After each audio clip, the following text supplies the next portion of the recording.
Hey YouTube folks, welcome to another video, and in today's video, challenging chess titans. But Raphael, you ask me, who is chess titans? Well, if you don't know, it's the computer, the chess engine that Windows provides for users to play with, that's right. So guys, not every version of Windows has this program available. As far as I know, Windows 10 doesn't have it. I think Windows 7 has it, Vista has it, and several other versions of Windows have it, so it's possible that you already know this computer. And one of the subscribers gave me a challenge. He said, Raphael, do you think you can beat chess titans on the highest level? Well, I've never tried it. Let's try it today. So let's go into the options here. And let's see here. I'm setting the difficulty to level 10. This little bar here, so I'm setting it to the limit. Level 10. And I'm going to play with this 3D view that the computer provides. So I'm going to click OK here. Let's start the game, because it gives this really interesting effect here. And without further ado, let's get straight to this match now. Well guys, so let's play our traditional e4 here, and let's see what Chess Titans plays against this variation, against the king's pawn. So, well, he played a very different move. He went with knight, knight 6. I'm going to play d4 right away, quickly taking control of the center. He'll possibly play d5. It's a pretty reasonable move, right? Then he played e5. It's reasonable, too. It's a good move. I'm going to play here with... and it's 1-4. I'm going to take a little more risk. He'll take with the knight, and I'll play a 4. Expanding a little faster here on my king side and gaining some tempo on his knight. He'll possibly play knight g6 or knight 6. He played knight g6. I don't know if that's the best option. Out of all of them, I'll just continue with my normal development here. This is kind of like a king's gambit position. Kind of weird, right? A bit different. And here I'm going to play a very interesting and somewhat tricky move. I'll play bishop c4 with some queen ideas. 5 threatening mate on f7, and at the same time attacking the bishop. Although there is a defense for this, he can play queen. Queen, e7, but it's okay. He makes it a bit harder for me to castle with his bishop on c5 here. So now I wonder how to proceed. I'm going to play here with queen to e2. Maybe with the idea of playing bishop to e3 to inhibit his bishop on c5, which really gets in the way of my castling. Maybe he's going to play knight to f6 now. That makes sense. If I play bishop to e3, he can't take the pawn on e4, right? I'm going to develop a piece here. I'll play knight to c3. He might castle now. It's a balanced but kind of messy position. I'll play bishop to e3 here. I don't think there's a problem with that. Bishop to e3. If he takes with the bishop, I'll recapture with the queen, and I might even consider castling queenside in this position. Let's see how he continues. He actually took my bishop, so I'll recapture with the queen, and the queen is already defending the f4 square. His knight would be attacking after the exchange of dark squared bishops. Okay, that's an interesting move, because if I take, it opens the f-file and he brings another pawn to the center. I can't fork. Actually, I can fork on f5, right? But he'll take my bishop, I'll take the knight, and he'll probably recapture with the h-pawn. So, I think I can go ahead and trade the bishops here. Trading the bishops and castling queenside could be interesting. I like the idea of playing e5 at some point because after I castle queenside, my rook will be right in front of his queen on his file, right? Well, he's going to take with the f-pawn, that's pretty clear, and I'm going to castle here. I think it's a pretty comfortable position for white here, an interesting position. Okay, that's a move I hadn't seen and it messes me up. Because apparently the pawn on f4 is going to fall, so... The position remains tense. I must be careful due to some forks on f2. So now I'm going to play with... That was a strong move. Maybe I should have prevented that. I'll play queen 2, and he's going to take on f4 either with the knight or the rook. So, there's still something here. There's still a game, of course. I'm going to play here in this position with h3, and I'll try to expand on the king side. Trying to take advantage of this situation here, maybe, of the open f file. Well, I can now continue with knight to d4, attacking the e-pawn here. That could be interesting. But it's already going to be a tough game because I lost a pawn, and that's never good. Here, it seems plausible to continue with g4, threatening g5. So that's exactly what I'm going to do, and besides the threat of g5, the rook is defending the e6 pawn. He played like this. It makes a lot of sense. Can I play g takes e5 now? I can't. I would have to calculate this more thoroughly. g5, he'll play e takes d4. When I take the pawn with the rook, he'll take the second knight and the rook for 2 pieces. So it doesn't seem that good. So I'll go with knight to f5 here. And if he recaptures with the knight, I can take with the g-pawn next and open the g-file for myself. Well, he played like this. And here I already have a tactic. I can't play g5. And now g5 or not? g5, what's the problem? He's going to take the knight. I take the rook. It seems like the only move, right? So g5 here, right? It looks really good. There's no reason not to play it. So g5 on the board. There's a double attack here, a little pawn fork. He's going to give up the exchange. We'll take it. And he's going to take. We're going to play knight f5 or queen g5. He played queen g5, and now I'll have to continue. An interesting position, hard to evaluate. Tough to evaluate. I have the open G file, which could be really beneficial for me. I can go now with the knight to c5. Seems like an interesting idea. Knight to d5 seems interesting. That's exactly what I'm going to do. He'll probably play knight takes f5. And I'll take here on f4. I have 4 pawns against his 7, so he has a lot of compensation here. Well, I'll take here on f4, and let's go into an endgame that, I don't know, is a really complex endgame. I have material advantage, but for a lot of pawns, right? Well, here I can capture. I have to capture, of course. And now he's basing his play on tactics, right? So that I can't take this pawn. For example, if I play rook from d to f1, there's a knight fork that I'll get hit with here. And if I play the rook from h to f1, I get forked on e3, so I can't capture this pawn. And that worries me a little. I'm going to play here in this position with rook to g1. I place the rook on the e-file and will continue in the next one. Well, I'll go with this one. And now I touch his pawn here, right? So if I take this pawn, the position already starts to get a little better. Then he played on the tactical again. If I take the rook, if I take the pawn, he's going to give a check here and capture. He's going to fork my 2 rooks here, right? And on my king. So I think it's reasonable to simply play with the king to d2, getting out of that situation. And I keep the threat of playing c3 to drive his knight out of that strong square. Then he advanced.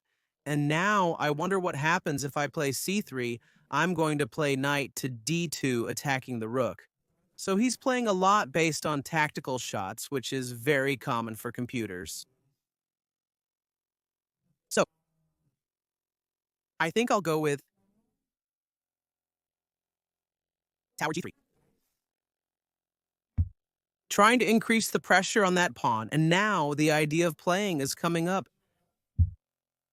c3, but he played well too. Because now he threatened to play rook e2. I'll have to defend that, maybe with rook f2. It might be interesting here, so let's play with rook f2. He played this move, which is very good. His idea is that when he plays c3, he'll play h4. So that's it. Maybe I can still play c3, or should I just play h5, h4? For me, now it's not so good because I think he has knight fc. So I'll just go with c3. And he moves his knight. It's not an easy position. He played this. Against this, I had just thought about moving the rook back. Maybe to g4, rook to g4. Right. He moves the h4 pawn, and what does he do? You have to be very careful with tactical moves because computers play a lot based on tactical positions. So I'm going to play rook to 4 here. He moves the h4 pawn, his knight is threatened. Okay, he checked. The trumpet sounded. I'm going to take here. He's going to take with the knight, right? Because his knight is threatened. And now I have to evaluate this calmly because his knight is really trapped. Really trapped. Maybe I can play rook to g5 with ideas of rook to e5.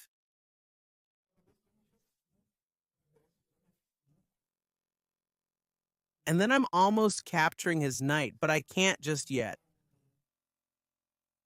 Simply playing king to e3 attacking the pawn is also an interesting idea. We must assess his knight's potential moves to determine how he would proceed. Well, he might continue with knight to c1. King e3 knight. c1 attacks the pawn. I'll have to push the pawn e. Sounds good. I'll play king e3 here. It's an endgame with an extra piece. His pawns are a bit uncoordinated, but I always have to watch out for tactical shots that might come up. Now here's the thing.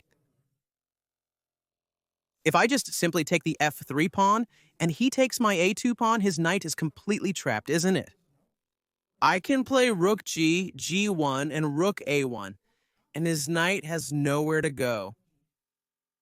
So I'm going to go into this line. I don't know if he's going to play knight takes. The computer is usually very materialistic, but here I think knight d3 is the best, and that's exactly what he did. And it's a good move. Like I said, it's the tactical moves. Because, look, he's trying to play knight e5, giving a fork here. I have 4 pawns.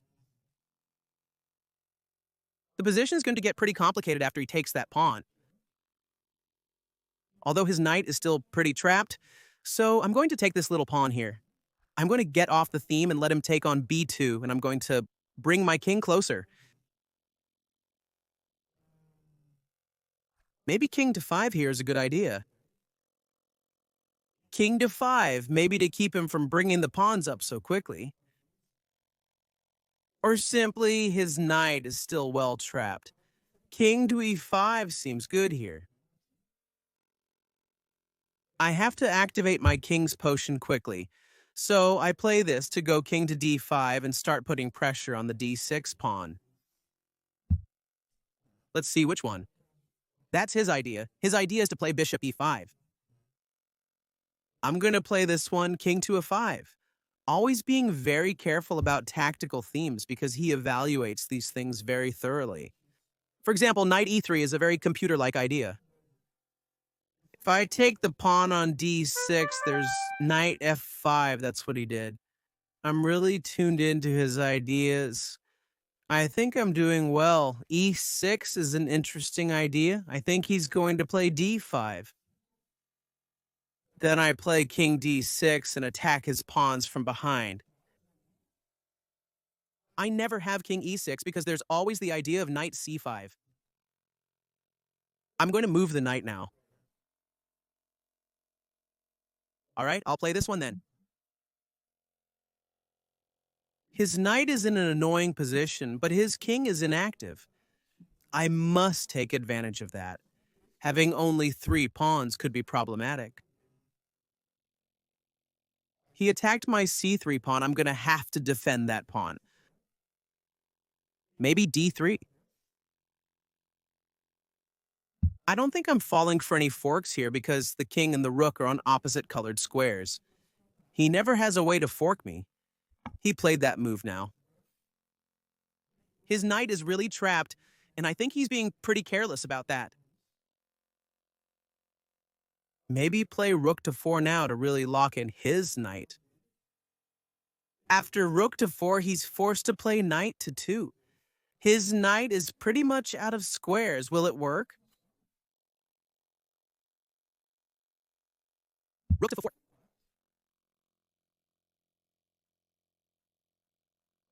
I limit this square here for his knight. This one is limited by the king. And now, how should I play? If I play king 2, he'll play knight e3, and he'll start escaping again. If I play on d2, he has the only move, right?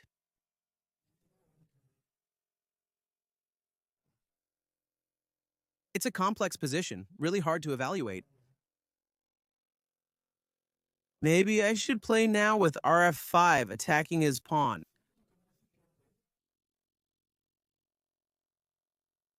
r5. I attack this little pawn on d5 here. He'll probably play knight 2, and I'll have to follow up with king 2, right? King c2, right? Oh no, king 2. Again, I fall into the same topics. Because king c2, he's going to play knight c4, and then if I take the pawn, there's knight e3, and I'm falling for the fork again. So he plays based on that. So how am I going to get out of this situation? I'm going to play here. Well, I'm going to play king e2 here, maybe so I don't fall for those tactics. King e2. How is he going to defend the pawn?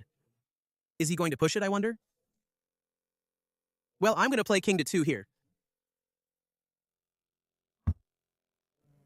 I'm trying to anticipate his moves. It's a tough match, I admit. I hadn't played against this computer on the highest level. It's not simple. Okay, here I have to take with the pawn. I'm worried this game might end in a draw. His knight is still pretty stuck, right? He's going to have to take with the pawn for now. And I can attack the pawn from behind. I attack the pawn from behind. And I'll start chasing his other pawns over there. That's right. He's going to move forward. Maybe he'll play to 3. So, I'm just going to play king d2 then. And how would he continue? He played this one. He didn't give up the pawn. No, he didn't give up the pawn. He's planning to play knight c3 to capture this pawn here. So, I'm just going to get out of this check. Simple as that. By playing king to e3, right? I'll play king to e3 in this position. I hope I'm not falling for any tactical trick again. Right, because the computer's evaluation is always deeper, especially with the knight's jumps to land in key positions, right? He played this one. I have check, and I defend my pawn. Check, he's going to play king f2, and I'm going to play here with... I have check, and I take the a pawn. Okay, he moved over there, so I'm just going to push the pawn to get out of the attack. Got out of his attack. Or this knight will be trapped if I take the pawn with the rook. Pretty dangerous, right? But no, he always plays a4 to support the knight. So it doesn't really work, and if I take, he'll take here on a2. If I take on d4 rook, takes d4 knight, takes a2. Then I have Rook to a4. He has the only one. Knight 1, check. I attack the knight with king 2. He'll play knight. It should be a draw, right? So I'm going to play the more complicated one. To try not to go into the easy lines, I'll play with a3, trying to hold on to my pawns. To try to convert this in the end. That's my idea here, simply, okay? Now I'm going to play rook takes because, look, if I play king takes, I'm allowing knight b5. Wow, how annoying his knight is, right? I'm going to take here. He's going to play the same way. Knight to 5, I imagine. Attacking the rook and the pawn. That's quite dangerous. He's really keeping that knight trapped. I'm going to attack the base of his pawns. I'm losing a knight on f2 here, and the pawn on h is falling. I just saw it now. I got careless again, didn't I? That can be pretty dangerous. I have to attack his knight so I can have time to take the pawn on a7. But it's not simple for him either, because if I take the pawn on b6, this pawn here will advance. And that could be a serious problem for him. Then he gave this check. I'll play king to f3 because now my rook is far from the king, so I don't need to worry about forks, right? Okay, he played that one. I'm going to attack the little pawn here. Quicker than ever. I'm going to take this pawn with check. He gave this check, and I'm going to have to activate my king. I'm going to play this one. This is getting pretty dangerous because he's going to push his pawn, but I also have a pawn, so I'm going to activate it. What's his idea? It's to defend the pawn. How is he going to defend the pawn? He can defend with the knight to 4 or with the knight to d7. With the knight to d7, I attack. He moves the knight, and I attack the pawn from behind. I plan to attack the knight and bring my king. I'm unsure if I should keep my king holding his pawn. He's going to push on the g file. He threatened a fork. Computers. There's this thing. They like to go for forks. They like to play tactically. I will activate my king's position a lot, but also let his pawn advance. My idea is that at some point I'll be able to promote my pawn even if I have to sacrifice my rook for his pawn. At that moment, I attacked the knight and he played this move. It's a tactical idea because if I take with the rook, he'll play knight to 4. He keeps bothering me with these moves. So I'm going to play...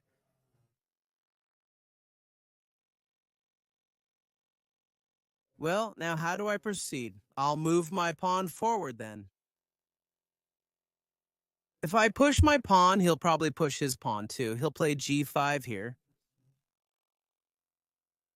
Against g5, my idea... Oh, he checked. I didn't expect that move. I can go with king 5 here. And how is he going to defend?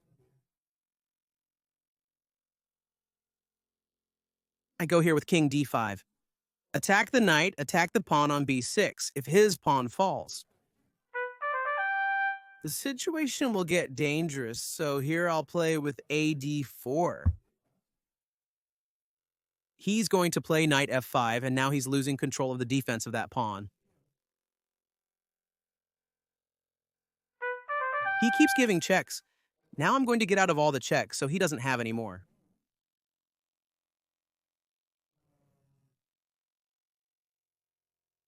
So that I can take that pawn later. So I'm going to play this one. And d3. And now I get out of his checks. And I'm taking here with check. So if he wants to make any tactical move against this, I'll take it. Like this one. He doesn't have a knight check now. And I'm going to push my h-pawn. Okay, that's an interesting move, but a little risky on his part. What's his idea here? I can simply play rook to g6 now. And I attack his pawn and go for promotion. Sounds good. In the same way, I can push my pawn, which I think is even more plausible. That's exactly what I'm going to do. I'm going to push my pawn. Is he going to play g5, I wonder? But I don't think he has time. I promote first. I always have the option to go back. He brought his king closer. I'm going to play. 6. The guy isn't making any mistakes now at the very end. A 6, so I'm going for my pawn promotion. How is he going to proceed? Of course, he's supporting with the king. This move, right?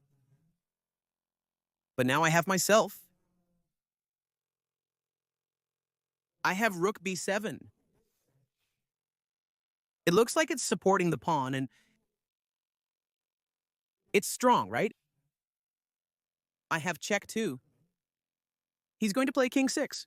I move back a little, maybe his king's position. I take away the opposition. I'm going to play here with the rook bishop, 7 just to support the pawn. Then he has to sacrifice the piece for the pawn, and I win. I'm attacking the g7 pawn at the same time. Then he checked. I'm going to play in a way to get out of the checks here so that he doesn't have any knight checks. So I'll play king 2. What tension, huh? It ended up being a really complex endgame here. This computer really isn't easy. No. At least it hasn't been in this game. Now here I'm going to push forward. He'll have to give up the piece, and here I win this endgame. What a tense endgame. He'll have to take the pawn on a 7. That's the best option. Here the position is winning for me.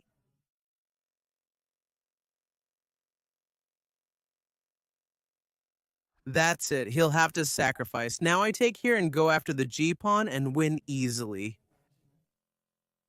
Really, he's not going to resign. Computers don't resign.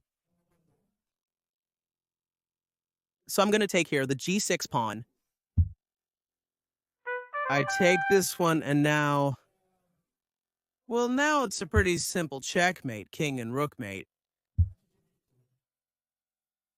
Let's finish this off here anyway. For those who don't know, the king and rook checkmate consists of locking down the ranks where the king is. So that he can't advance, I have to bring my king to oppose his king. What is opposition? Opposition occurs when kings are directly facing each other. So I have to keep my king in front of his. And it's my turn to play. Then I give the rook check. And his king is trapped because he can't move forward. So, for example, moving my king to e6 to put it in front of the other king is not a good move. Why? Because next time it's his turn, so he'll move his king out of the way. I'm moving my king to 6. Because if he played king to d8, he would put himself in opposition. Now I'm going to follow him until he comes back. At some point, the board will run out. When he comes back and plays king in front of my king. Just like now, he'll be forced to play king g8. And now notice that my king is blocking these 3 squares in front of him. So his king can't get through. Over here, all I have to do is give the check. This isn't just a check. It's mate with tomatoes. So guys, we managed to beat Chess Titans. It's not an easy program, I admit. I thought it would be much easier. But at the highest level, I had some difficulties here. You can see that it's very tactical and the game wasn't that simple. So guys, if you like this video, leave a like, and if you're not subscribed to the channel yet, subscribe below. It's quick and easy. See you next time. Thanks.